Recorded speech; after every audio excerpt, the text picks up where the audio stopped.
Omega.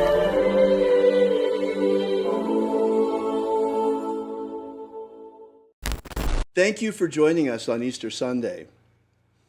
Well, we have quite some things to share with you today, don't we, Leslie? Yes, in fact, a number of really amazing revelations will be revealed to you today. A lot of things coming up here. I am Bishop David Griffin, and I'm here together with Reverend and High Priestess Leslie McQuade. Now, Leslie is both a Reverend and a High Priestess, as she is both an ordained minister, and at the same time, she is also a Wiccan High Priestess. And how that came to be is going to be an interesting story that Leslie will tell you today. As for me, I've been involved in esoteric studies for a very, very long time. And actually, the whole thing began for me when I was a kid. And growing up as a teenager, I began to realize that there must be more to Christianity than what I was experiencing. And it seemed to me that the message that we were getting in the Bible was only part of the story. Because we were hearing the message that Jesus was giving to the masses, but very little about what Jesus was teaching his disciples. Seems a little strange, doesn't it? What we would like to share with you today are a whole bunch of interesting things. Today is a very special day. In fact, it's a historic day. Today is a weird Easter, no? Very strange. For the first time in almost 200 years, the egg celebration at the White House will not be taking place. Oh, that's so sad. It's tragic. It's tragic, and many, many other things. Believe it or not, there are today people who are being arrested for going to church. Well, if not arrested, ticketed. It's been going on for a week already. Folks, we are in a serious situation here. It's very serious. No, Leslie? It's incredibly serious. We are all under house arrest. We are involuntary prisoners in our own homes. Exactly. And there is absolutely no reason for it. This should show us just how quickly freedom can disappear. In fact, freedom can disappear very quickly. Look what happened to us. So fast, just because of a virus. Might not have even been a virus. Had they said it anyway, we would have all reacted the same. What we have shown here is just how quickly humanity will acquiesce and put up with totalitarianism. I mean, we are, for all purposes and effects, under martial law already, at least for now. Our ancestors would be absolutely horrified to see us in these conditions. Absolutely. It's really, really horrific what is happening to us. Now, you may ask, so what does all of this have to do with what we're doing here today? Well, we're here gathering today in a religious, spiritual service and webinar where we're going to be transmitting important information on Easter Sunday in the last remaining refuge where we can actually gather together today. I mean, that is not cool. Not at all. Here we are in cyberspace, which we all know is heavily censored already, and now it's taken away from us our ability to physically assemble, to gather together as a group, even to go to church on Easter Sunday. That is astonishing, the lack of freedom that we are now experiencing. About what a travesty it is that we can't gather physically today. That's right. And people are actually getting ticketed for going to church today. And we're talking about just how horrible it is that our freedoms are being trampled on the way they are. They've even announced that in certain areas of the United States, big box stores such as Walmart and Home Depot are going to have police checking people's carts as they exit to make sure they have not purchased any unnecessary items, or perhaps that they have purchased more items than they were allowed under rationing. This is in the UK that we saw that happening, but it could happen here, folks. Look how fast it happened with this virus situation that we find ourselves right now under house arrest, imprisoned in our own homes. That's basically what's going on. Can you believe that? On Easter Sunday, they're giving out tickets. There are towns giving out tickets for people going to church. People who have never even gotten a speeding ticket, 80-year-old little ladies who just go back and forth to the market and to church are getting these massive tickets and being threatened with jail time simply because they choose to go to a parking lot and sit in the isolated environment of their car to listen to the broadcast of their favorite preacher on their own radio. Exactly, because they're sitting in the parking lot of the church. They're not allowed to do that. I mean, they're following social distancing guidelines. Yes. Folks, what this shows more than anything is how precarious our freedoms are. They could be gone tomorrow like that. I think we're going to come out of this okay this time, relatively okay. But there are people, folks, that want to establish a totalitarian world government. Make no mistake. Make no mistake. And they would do anything to get to it. And our freedoms are in the way. This, it seems, was just a test run. People wanted to see what was going to happen, what's going on. How pliable we are, how willing we are to go along with the rules. How much we'll put up with it. How many people think it's fun to play disaster movie? Ooh. Look, here's someone, holistic vegan. A man in Manchester here in the UK was delivering food to his sick mother and was set up on by police. It's out of control. It's completely out of It's control. completely out of control. But folks, you know that this fits Christian prophecy perfectly. Now, whether this is the realization of prophecy or they have been scripting their world takeover attempt using Christian prophecy, which comes first, the chicken or the egg? But here we are, Right. where they actually are trying to take over, and they are trampling our freedoms today. And all of us are cowering in our homes afraid of a cold virus. Souped up cold virus is basically what it is. We've never been afraid of the flu. You know, this is just symptomatic. But today we find ourselves in a unique situation. I mean, absolutely unique. This is unparalleled in the history of mankind, the situation that we find ourselves in today. Now, those of you who have been with us for any length of time know that every single morning, Leslie and I are magically working for human freedom worldwide. Now you know why. We have seen this dark tide coming. We've been fighting against it. We've been trying to turn the Titanic around and get it away from the iceberg. Encouraging people to help us Right. lend their energy. Right, to the cause of human freedom.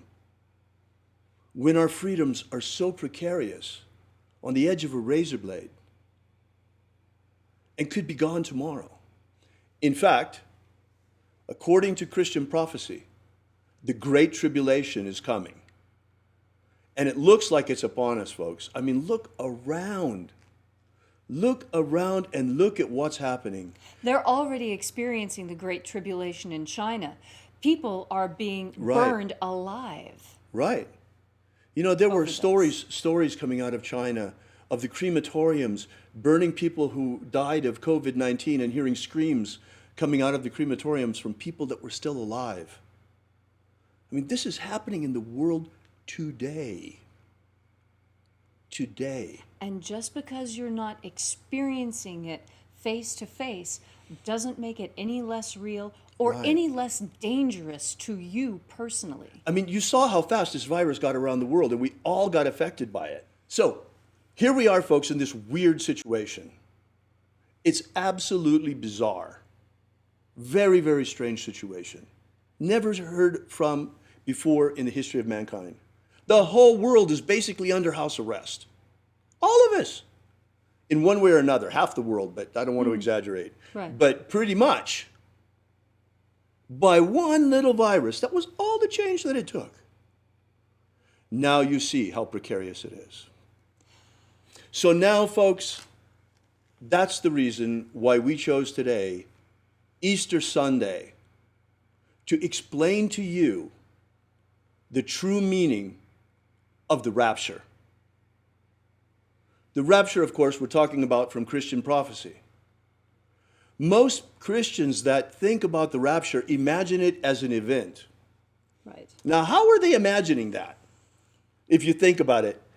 It was described to me as people would rise up all at once, and there would just be a massive Yeah, all of these uplifting. people coming out of their graves and flying up to meet Jesus in the air. Sounds more like a zombie movie or an episode of Resident Evil if you've got all of these decomposed bodies suddenly flying up into the air. I mean, it's kind of an unrealistic image, folks.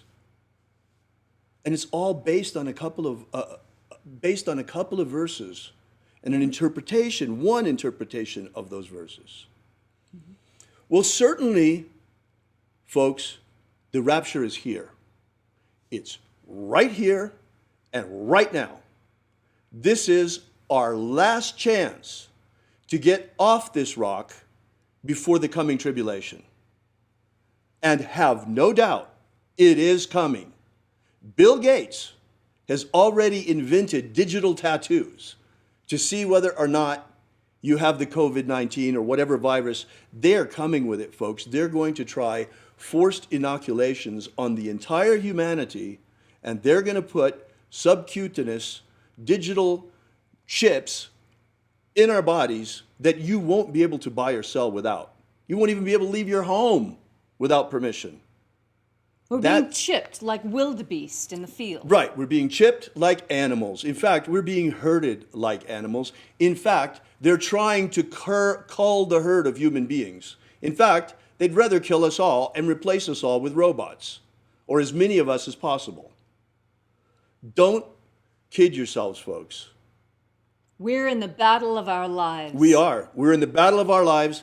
And don't think, just because you're Christian, you're going to get raptured out of here and you're not going to have to fight in this battle. That's not the way the rapture works. And don't think that just because you're pagan, that you're removed from all of this and you're in some other little bubble. You're under house arrest today, too. We're all in the same bubble. All of us are in the same boat. Everybody. That's why it's very important that you understand that this is a prison planet. One way or another, we are imprisoned on this planet. We're imprisoned in this physical body, if nothing else. And it has always been through the history of mankind that there has been an elite controlling everyone else. What kind of freedom is in that?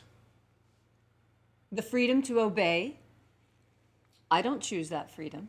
America has been a marvelous experiment in freedom, but even this, folks, and in fact, you know, Leslie and I have been doing this human freedom worldwide rituals every single day, but it's looking more and more like all we've been succeeding in doing is rearranging the deck chairs on the Titanic. Yes. So, of course we have to fight. We have to fight for human freedom worldwide, and we fight for it with all our magic and all our hearts. Yes. But at the same time, it is important to understand what the rapture really means. The rapture, folks, is not an event. It is a practice, a spiritual discipline that was left to us by Jesus of Nazareth in order to escape this prison.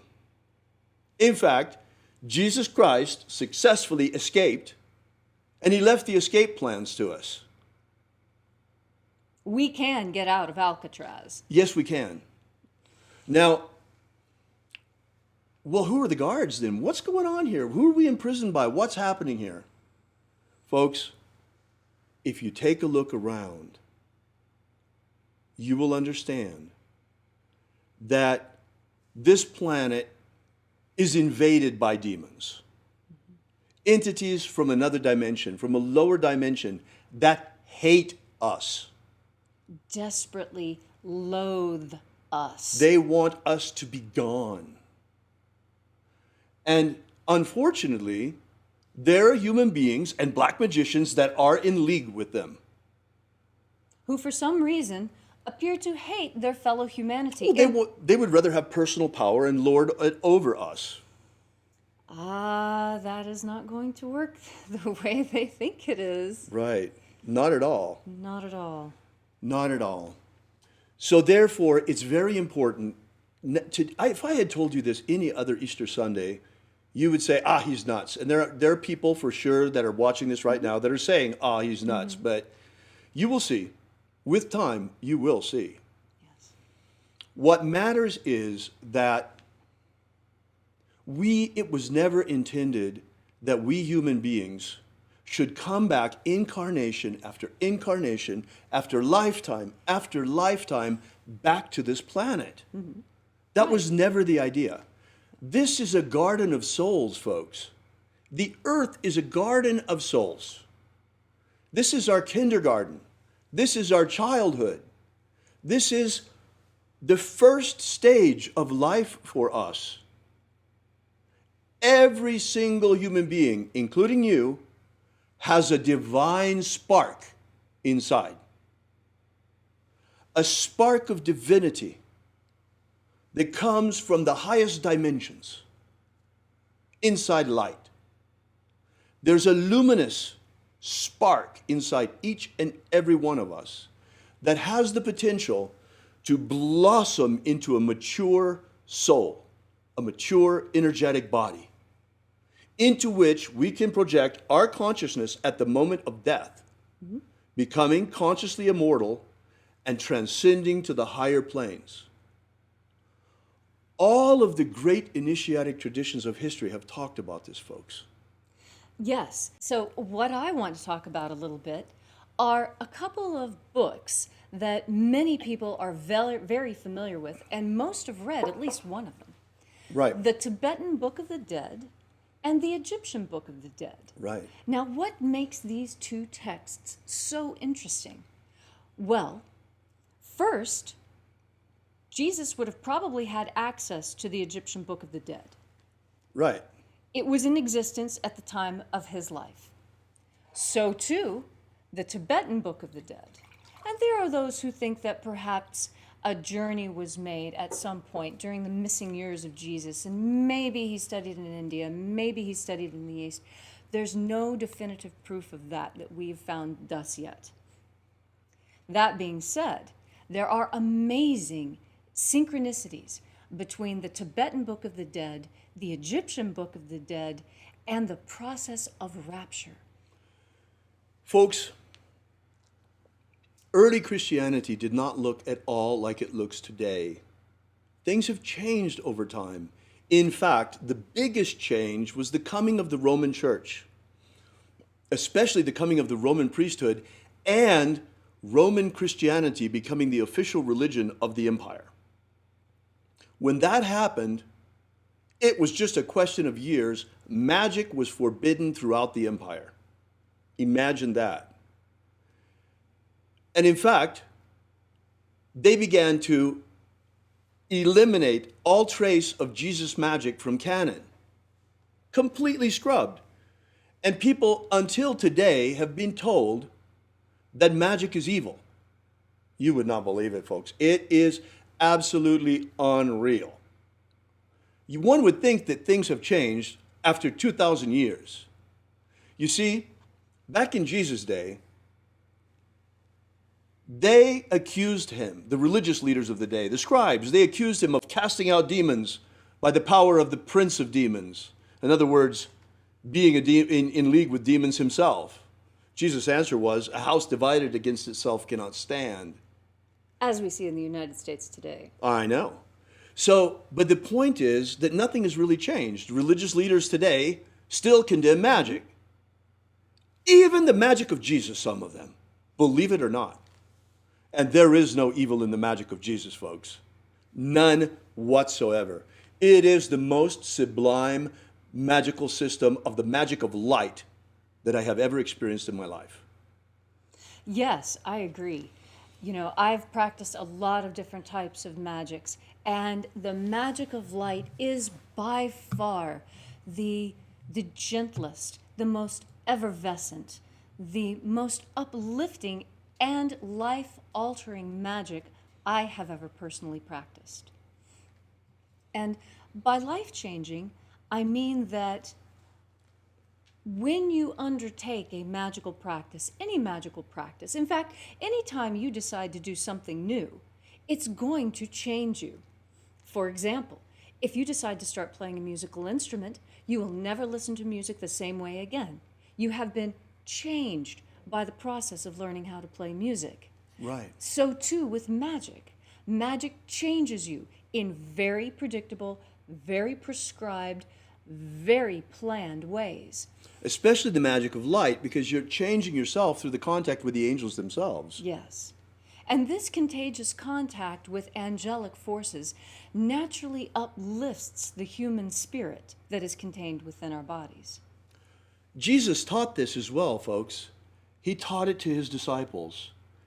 The Romans, I mentioned, tried to eliminate every trace of Jesus' magic, especially the Roman priesthood and the Catholic Church, in the early days of the Catholic Church. They were misguided following the councils of Nicaea, when they established prescribed canon and eliminated certain things. One of the things that got eliminated was Jesus' magic. In fact, they tried to wipe out all trace of it, but they weren't able to. The bishops of Egypt, some of them, were clever enough to bury some of the most sacred texts beneath the sand so the Romans couldn't get at them.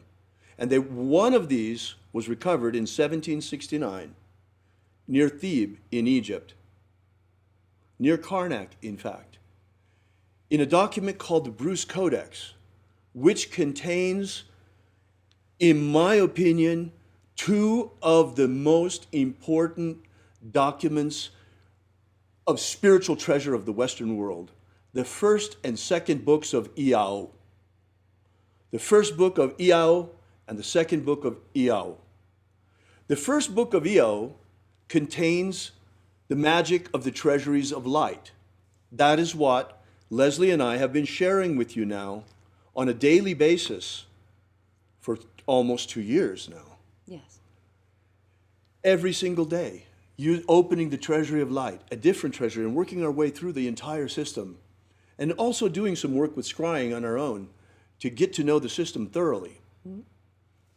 But the second book of Iao is even more interesting than the first. And this is why Leslie brought up the Tibetan Book of the Dead and the Egyptian Book of the Dead. Yes. Because, folks, I hate to be the bearer of bad news, but the earth is invaded by demons and we are riddled with them. Human beings also. It's like waking up and seeing what's going on this planet is like discovering you have termites in your house. You have to get rid of them. And this is the purpose of baptism. Mm-hmm. John the Baptist said, I baptize you with water, but he who comes after me, he will baptize you with fire and the Holy Spirit.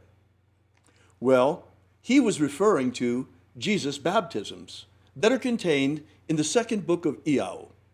Yes. The baptism of the waters of life, the baptism of fire, and the baptism of the Holy Spirit. 3 baptisms that Jesus gave to his disciples. These are 3 initiatic rituals that have an exorcistic function. And they're followed by a ritual specifically to break the power of demons over you forever. This is the whole point of Jesus' magic. This is what it's all about. It's about liberating ourselves from the demonic forces that have us today imprisoned in our own homes. And it's possible. So this is what the magic of Jesus is all about. And it's followed by the mystery of the forgiveness of sins. And then the most important piece of the whole thing, the magic of jailbreak, the magic of rapture, the magic of rising on the plains and getting past each of the guardians as we rise. It is the magic of resurrection into the kingdom of light. Yes. Never before have these things been stated so clearly as they are today. Mm-hmm. Mark this day, April 20th, 2020, for this is the day that the beginning of the rapture has been proclaimed, mm-hmm. as we are proclaiming it right now. Because the rapture is not an event. The rapture is a magic. It is the magic of ascension, the magic of resurrection, the magic of liberation from this body of flesh. No longer do you need to come back and reincarnate in another meat body. But at the end of this lifetime, we can transcend directly into the kingdom of light using the magic of Jesus. The rapture magic of Jesus. Now, I want to say a few words to the pagans who may be out I'll there. bet. Because, well, for one thing, you need to know how I came to hold the opinion that I have. Because I have, and anyone who has known me has known that I have been very adamant in my criticism of Christianity. And there are many points that Christianity deserves to be criticized for. Yes, the Inquisition was hideous, and they should be criticized for that. However, I counter. Have they not changed their ways? Is there no better sign that the magic of Jesus can move on people's hearts and change them than the fact that Christians no longer seek to burn witches? Now, another thing that perhaps may surprise you is that I am absolutely now comfortable with Christians and Christian magic.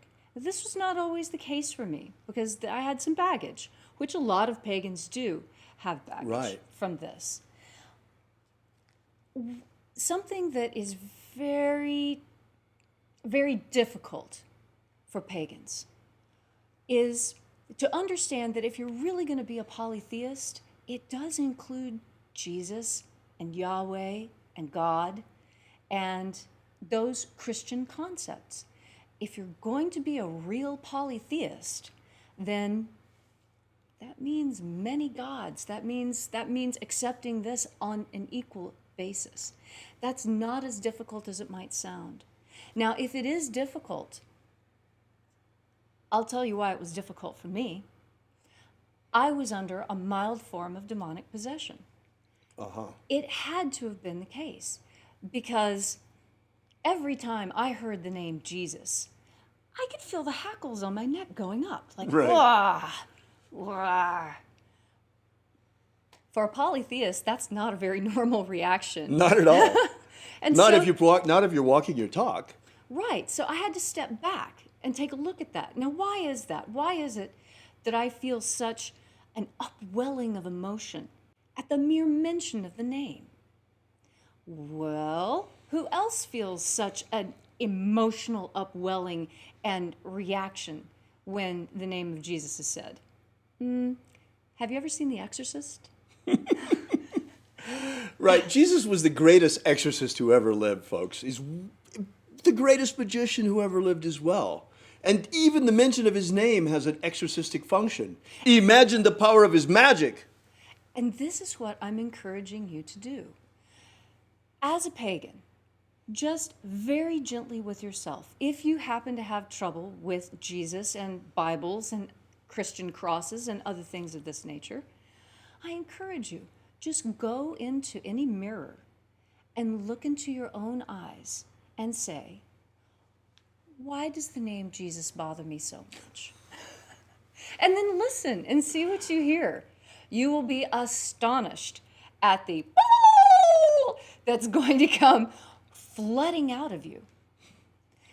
And when this happened to me, I was nonplussed by the whole thing. I thought, well, what is this? I've never considered myself to have a demonic possession. This is ridiculous.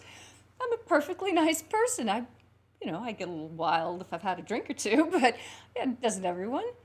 And then I realized it didn't necessarily have to be something that I was conscious of.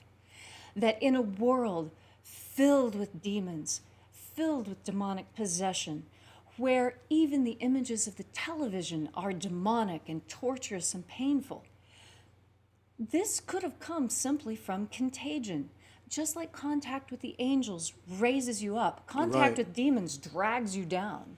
Right. And I realized that just living in this world was enough to get the stink of demonic energy on me such that it needed to be cleaned off. And this is the purpose of baptism.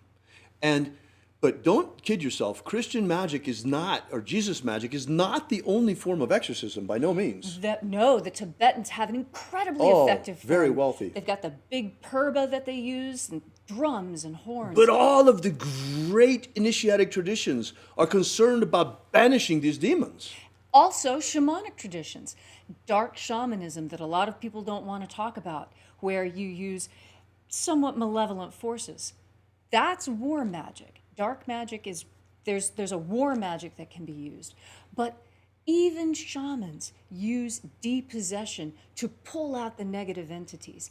And how many ancient cultures believe that all illness, all human suffering, all sickness, all pain come from demonic infestation? In fact, that can be argued even today. Yes. In fact, we could say that we are right now, all of us, imprisoned in our home by demons. At least those who are possessed by demons. If it's viral demons or whatever you want to call them. Sure. Yes. You know? How many angels can fit on the head of a pin? How many demons can fit inside of a virus? It's an equivalent question. Right. So the question is, how do we get rid of them? And let's get rid of them. And that's what we're doing. We've been saying, cast out the demons every single morning. And there's more that can be done, and more and more and more. In fact, we're doing what we can already. Look, now you understand why it was so important that we put out the free ebook that we did. Was Jesus secretly a magician? The 3 lost baptisms of Christ. By the way, you can get that at our website. Let me put that up there for you. alphaomega.church. If you go there to alphaomega.church, you can download this ebook for free, and it's amazing. It will give you some history of Jesus as a magician, and the most important thing is that you can download in that ebook. We have published all 3 of the secret baptisms of Jesus that he used to baptize his disciples. The baptism of the waters of life, of fire, and the Holy Spirit. They're all there, folks. I suggest that you use them.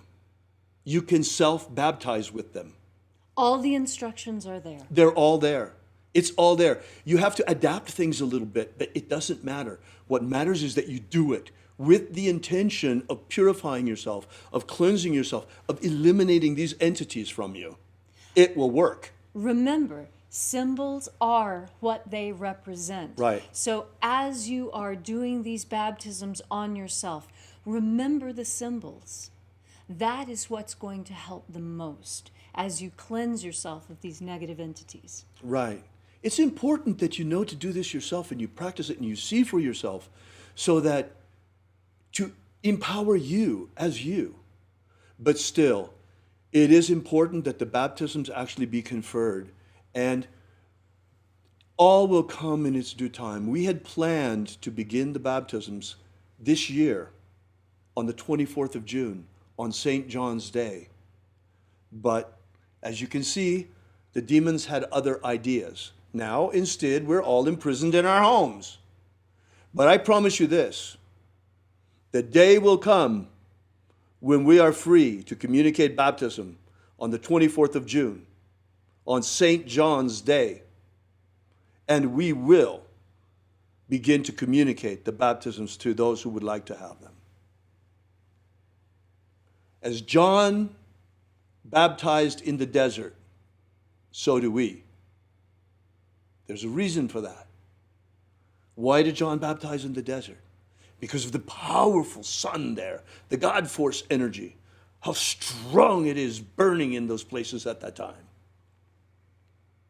We will communicate these to you. I will baptize you with the waters of life, with fire, and with the Holy Spirit. By the way, my middle name is John, for those who may not have known that. Let me say a word to the Christians.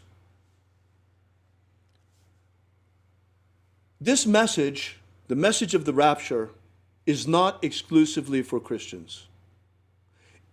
In fact, this is one of the things that has gotten me in trouble more than anything, is the fact that I have Leslie by my side. Hi. A pagan high priestess, which I have insisted on from the very beginning. We have been berated by certain religious leaders, folks, for that. I've been accused of many things, but mostly they don't like the fact that Leslie is here. Too bad. The message of the rapture, the magic of Jesus, is for all who want to practice it, not just one sect or another. This is a magic of liberation, folks. It is the patronage of all humanity, of all human beings. The magic of freedom, the magic of ascent, the magic of resurrection unto eternal life in the kingdom of light. The kingdom of light is a very real place, folks. It is a dimension at the speed of light. And that's where we're going using this magic. But the bad news is, this is our last chance, folks. Like I said, we've been trying to turn the ship around, avoid the iceberg, turn the Titanic around. So far, we've only been able to rearrange the deck chairs. That's why today that we're all imprisoned in our homes, we are bringing out the magic of rapture and the message of the liberation that comes with the magic of Jesus. Now, it's very true that this message is not just for Christians, because, in fact, in Jesus' day, there weren't any Christians yet. There were only those who followed him. And those who followed him came from every stripe and description. Right. Mary Magdalene came from the city of Magdalene, which was a port city, very much like Alexandria, and had every religious and magical stripe that you could think of there. And yet, with all those different choices in front of her, she chose the magic of light. And I believe I know why. You see, when we're talking about the rapture, that's a thing that we get to experience. Easter talks a lot also about the resurrection. And this, I think, is very important because I want you to understand my understanding of what the resurrection is through my particular lens. I've studied a lot of different cultures and a lot of different magical systems in my past. And the resurrection fascinates me. And one day in meditation, I received an answer to my question. What is so important about the resurrection? I mean, it just seems like a strange story to me. For pagans, the most important idea, the thing that you really need to understand, is that it wasn't the cross, it wasn't the torture, it wasn't the moving of the rock after 3 days. It was the fact that he could leave his body at will and return, even when the body was, for all intents and purposes, physically dead.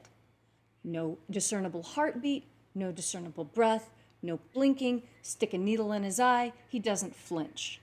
Okay, must be dead, take him down, put him away before he stinks, right? It is amazing that someone could physically disconnect their spirit from their physical body, leave, and then come back and reanimate that body. That is a magical power that I am awed by, to be quite honest. I have seen some really incredible acts of magic. I've seen telekinesis. I have seen levitation. I've seen some really kind of startling, freaky things as well when I was hanging out with the Indians. But I have never seen anyone who has the ability to die and come back. That is a magic beyond all others. And what that says is that his light body was so fully intact and so functional that it was ready right when he needed it. And he could just bloop, step right into the new suit and out of it and back in and out again. And this is talked about in the Bruce Codex, how he was able to put on the robe of light. The robe of glory, exactly. He recovered his robe of light.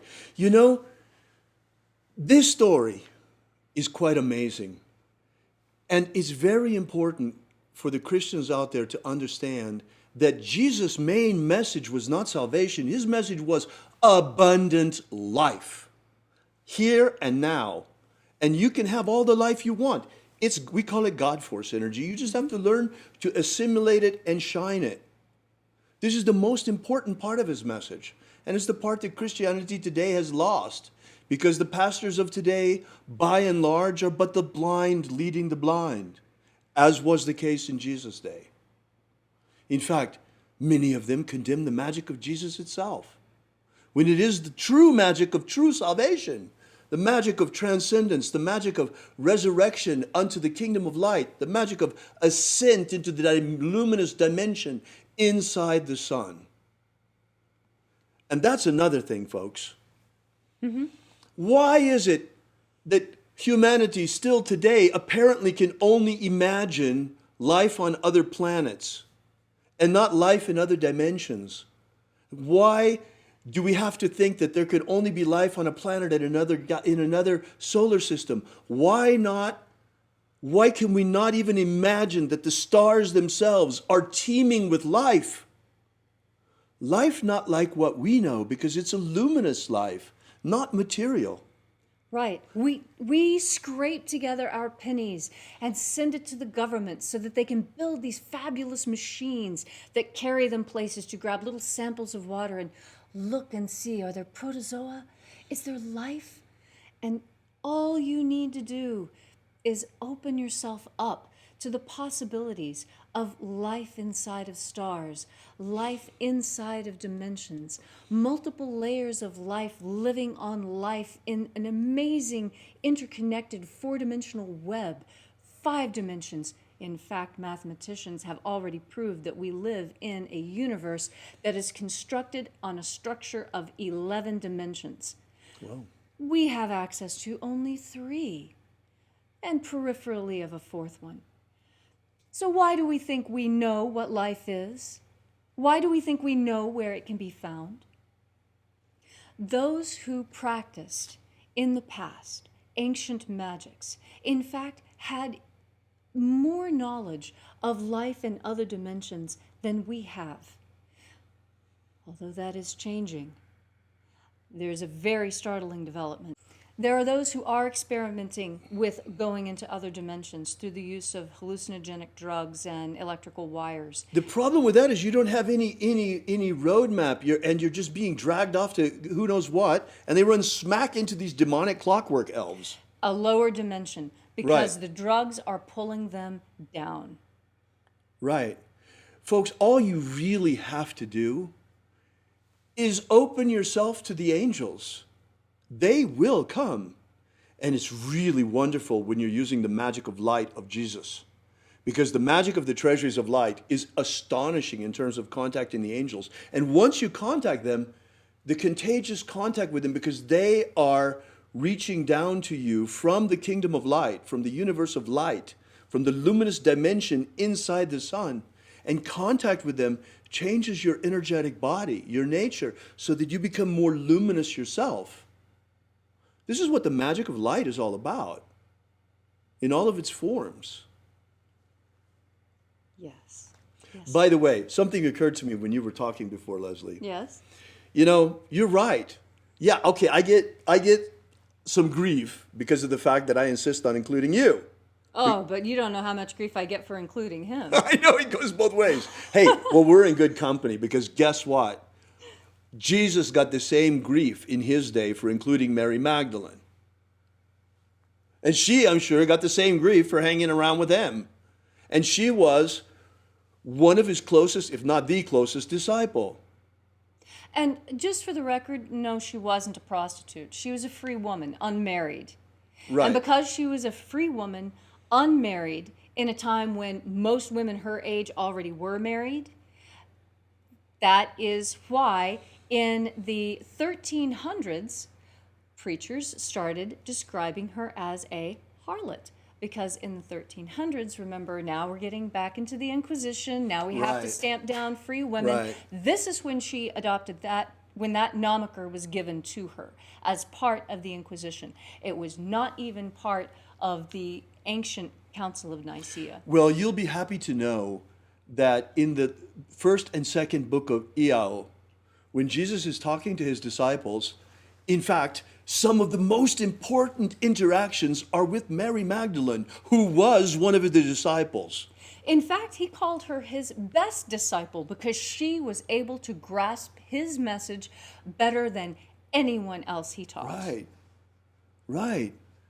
So, you know, the fact that the magic of Jesus is back, folks, is a big deal. It's a huge deal. In fact, it is the second coming of Jesus' magic. Yes. And we're so lucky that it's back. But it's going to be challenging. It challenges a lot, especially people who are very sectarian in their views, that think it should only be for our group and not for that group over there. Well, I'll tell you this, though. We're putting it out there for everyone. All who would practice. All who would practice. All who would practice. But the prophecy says there will only be 144,000. What does that mean? What this means is that, okay, we are right now in the end of days. We're about to enter into the period of the tribulation. I think it's going to be postponed during our lifetimes. It will probably be the next generation. Because first, the rapture has to have its time. The time for this mission has to first exist so that we have the opportunity to practice. We have the opportunity to leave at the end of this incarnation. But this is the last chance. At the end of this incarnation, for those of you who decide, instead of to transcend and become the luminous being you are destined to become, if you decide to keep coming back, things are going to get worse, folks. It's a lot worse. It's not going to be...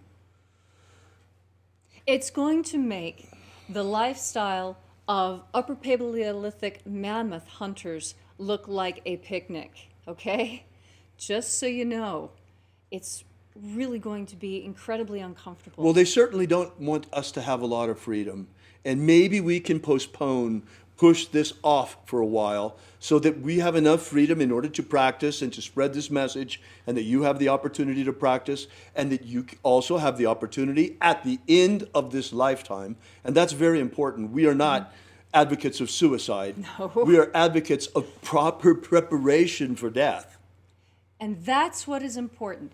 That's why I mentioned the Egyptian Book of the Dead and the Tibetan Book of the Dead, because these are training manuals for the process of death. Right. And we also have this in Christianity in the first and second books of Iao. In fact, the book of the practice of transcendence of rapture is in the second book of Iao. And it's much simpler in the texts that Jesus left than it Very is in the, oh my straightforward. goodness. The Egyptian Book of the Dead, oh my goodness. And the Tibetan Book of the Dead is even more complicated when it comes to figuring out what you have to remember, what you have to do. The Egyptians were pretty clear. You know, when you get to the other side, don't walk on the ceiling, don't eat feces, don't drink urine, you know, don't walk through people. You know, there's certain rules of protocol Right. listed in the Egyptian Book of the Dead of how you're supposed to act as you're making the transition from the meat suit to the light suit. And it's very important when making that transition, according to the Egyptian Book of the Dead and the Tibetan Book of the Dead and to the Book of Iao, it's very important to remember that in this transitional state, you are being judged. You are being judged. You are being checked. Let's see. It's just like in the military. Are you the right height? The demonic forces that have us trapped on this planet don't want to let us go. Right. They have humanity right where they want us, enslaved. Varying degrees, but think about it. Okay, so we've gone from being direct slaves to being sharecroppers, in a certain sense. Right. Many of us have gone from being direct slaves to being indentured servants, but these are all forms of slavery. any form of debt that you currently have is a type of slavery because you are indebted. Right. Indebtedness means that you do not fully own yourself. I know this is difficult to understand, and I really wish that somebody had explained it to me sooner. I want to make this point Yeah. that we've been making this whole time in a different way, and I Okay. need your help to do it. If you wait for me just one moment. Of here, course. okay?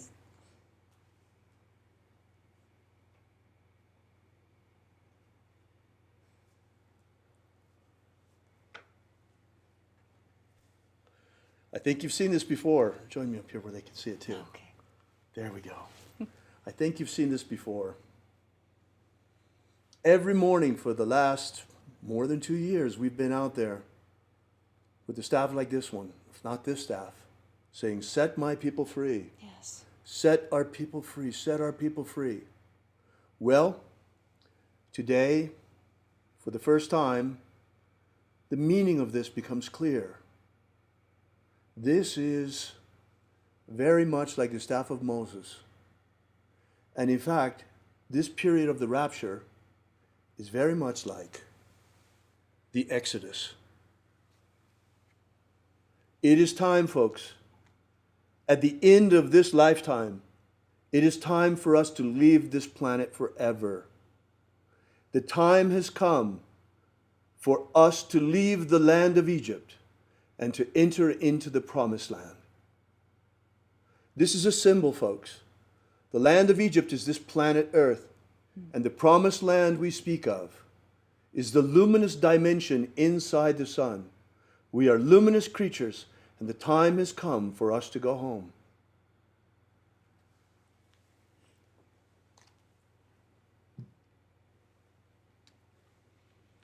So we urge you, begin with the practice of the magic of Jesus. Join us in the mornings, daily, or on the restreams of our rituals.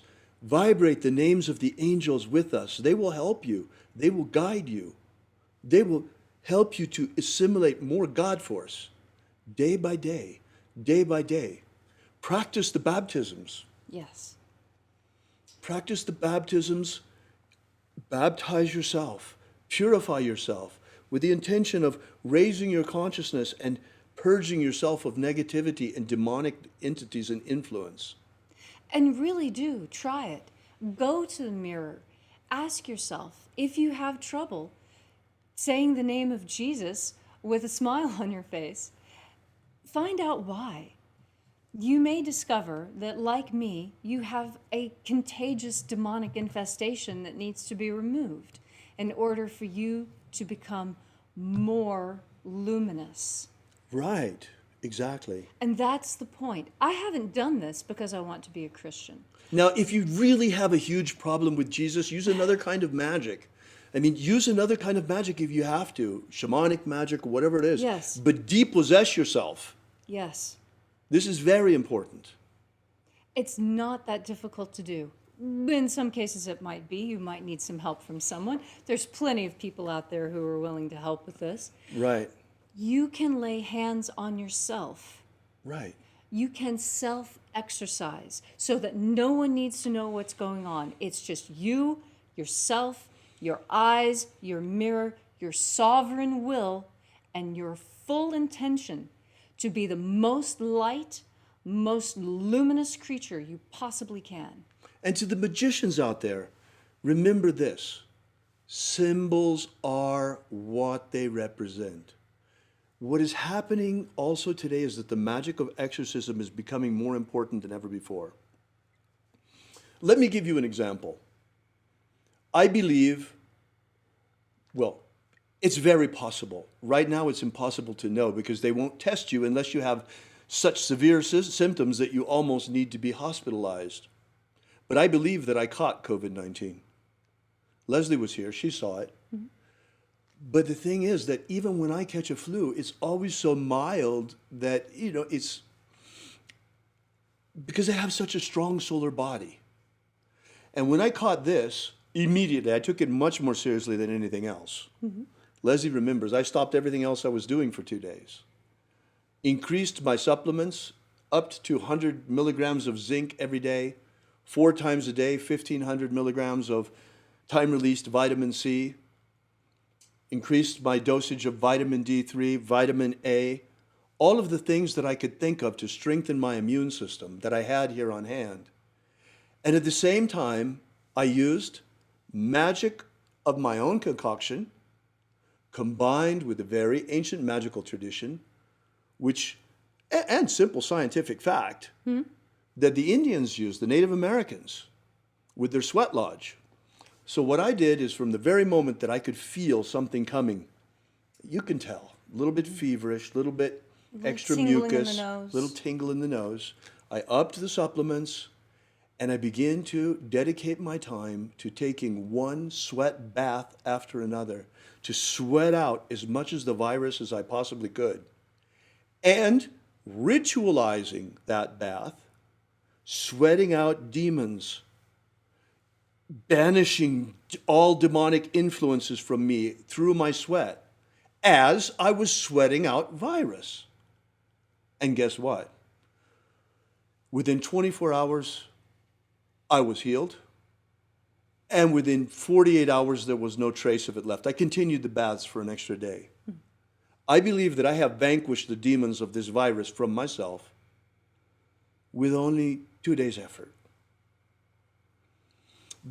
This I explained to you as a way of showing you how you can use spell work also to achieve the same exorcistic function, because I know, since there are a lot of pagans joining us, there are some certainly out there who have a problem with Jesus still. So you might feel comfortable using spells like this in the meantime, until you come around and see that there's no evil in the magic of Jesus, even for pagans. Truly, symbols are what they represent. And when you look at these symbols, what you're looking at is what you think they mean, not what the people wearing them think they mean. You know, and this is why the magic of Jesus can be practiced by all. It is a set of spiritual practices, not a creed. All that you have to really believe is that it is possible at the end of this lifetime to ascend into the kingdom of light. And that you have to aspire to fulfill your destiny as a human being, to become one of these luminous creatures that we are destined to become. Yoga is a practice and can be separated from the Hindu milieu in which it occurred, so that you just get the physical benefits. But most people don't realize that the yoga process itself pumps God force into you by the combination of breath and movement. That is the practice to bring more God force into yourself from that culture and time. We as Westerners now finally have our own system where we can build our energetic bodies, and it is through the magic of light. We don't need to twist ourselves into pretzels or recite 1,000 mantras or pierce our tongues in order to receive this energy, this insight, this knowledge. The magic of Jesus is the most powerful magic system that I have ever experienced, bar none. And I have experienced a lot. Yeah. And so have you, Leslie. Yes. So, well, folks, that's really what we wanted to tell you today. This has really been a pleasure to be with you here on Easter Sunday. And the magic of light is the magic of life itself. And that's why pagans should be on board 110%. The pagans that I know are tree-hugging dirt worshippers. We love the earth so much. Look, and the Christians that I know are great people too. Look, folks, don't let your pastor tell you that magic is evil, especially the magic of Jesus, because you will simply be rejecting your spiritual inheritance. And pagans, oh my goodness! Do you know how thrilled I was when I found out that there was a Christian tradition that came down to me from my ancestors that contained magic? I was, upon the departure of my grandmother, I received 2 very important books, 2 books that have absolutely changed my life.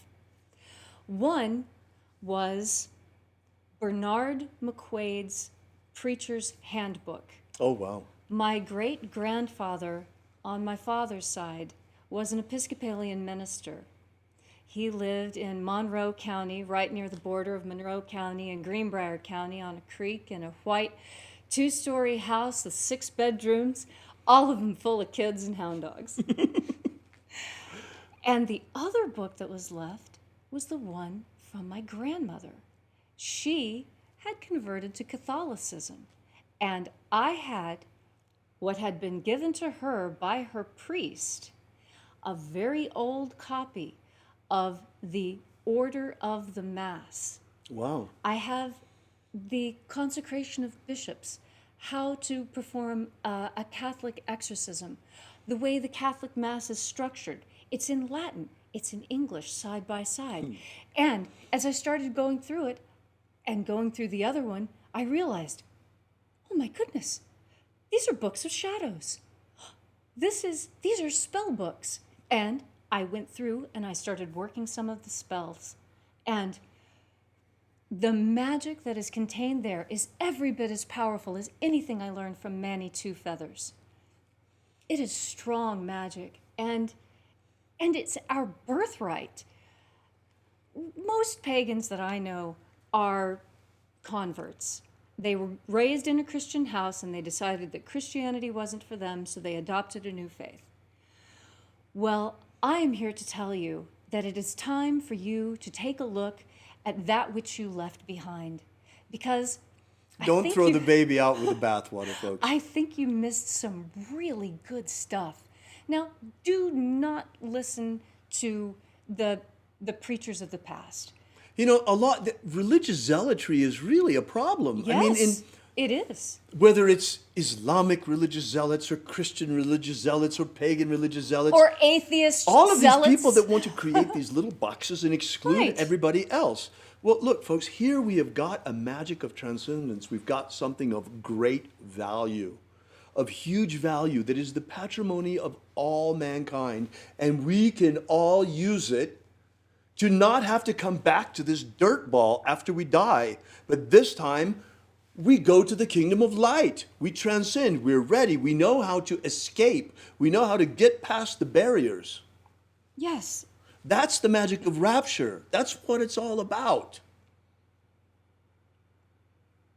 And this transcends creed. Yes.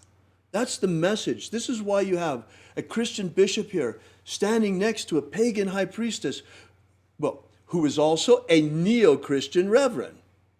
By the way, this is very important because, you know, Christianity has come to understand itself in a very particular way that is not completely harmonious with the magic of Jesus.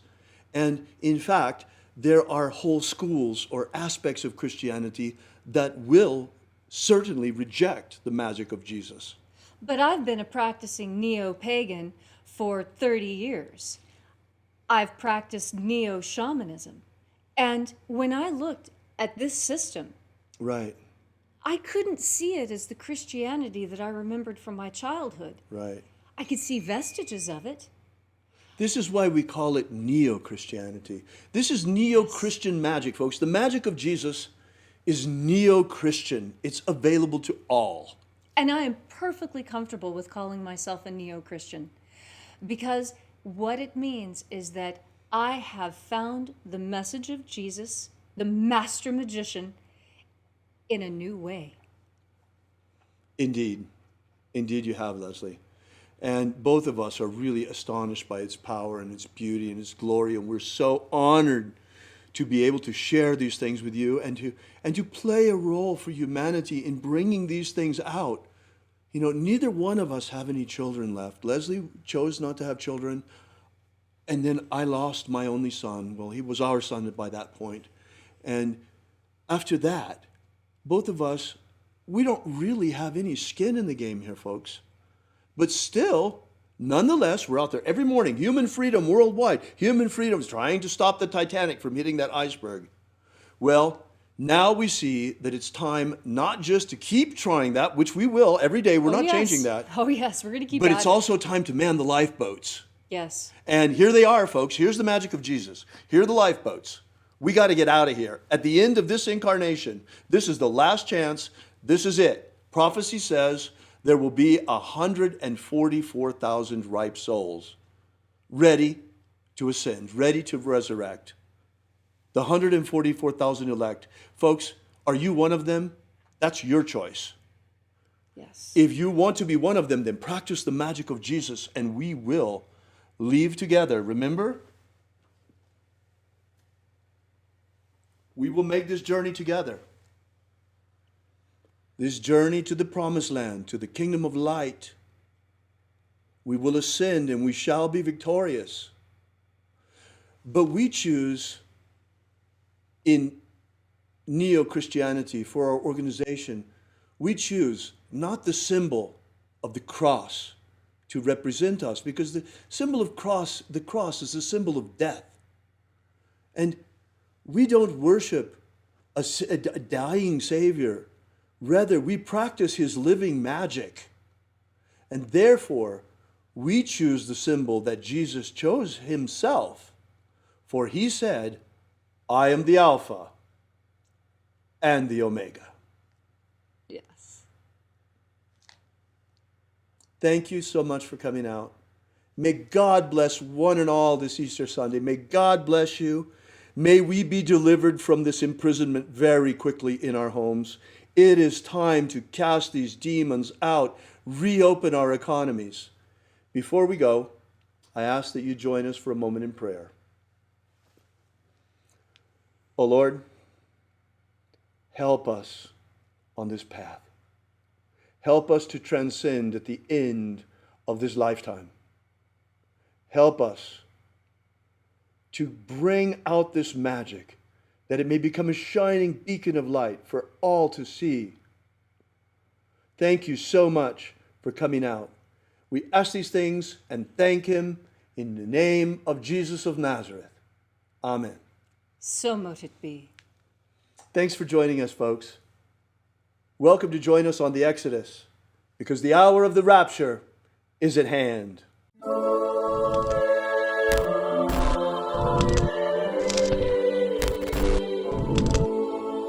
Alpha Omega. Yesterday we released this brand new ebook, Was Jesus a Magician? Give you the basic background of the rediscovery of the lost books of Yahweh, how it happened, why they were repressed, why it is that the magic of Jesus was nearly destroyed and wiped from the face of the earth, and the miracle by which it survived. How we only have one precious manuscript of this ancient knowledge, and that's truly all there is left. Well, maybe in the Vatican they have it, but they're not about to give us that to fill in the little gaps that we found. So be sure to make sure you download this. You don't want to miss this. You can get it for free for now at thesecretsofjesus.com. Thesecretsofjesus.com. Are you familiar with the Rosicrucian with what's his name? He's popular in the States. He's the president or the Emperor. Imperator. the president. Emperor. Imperator.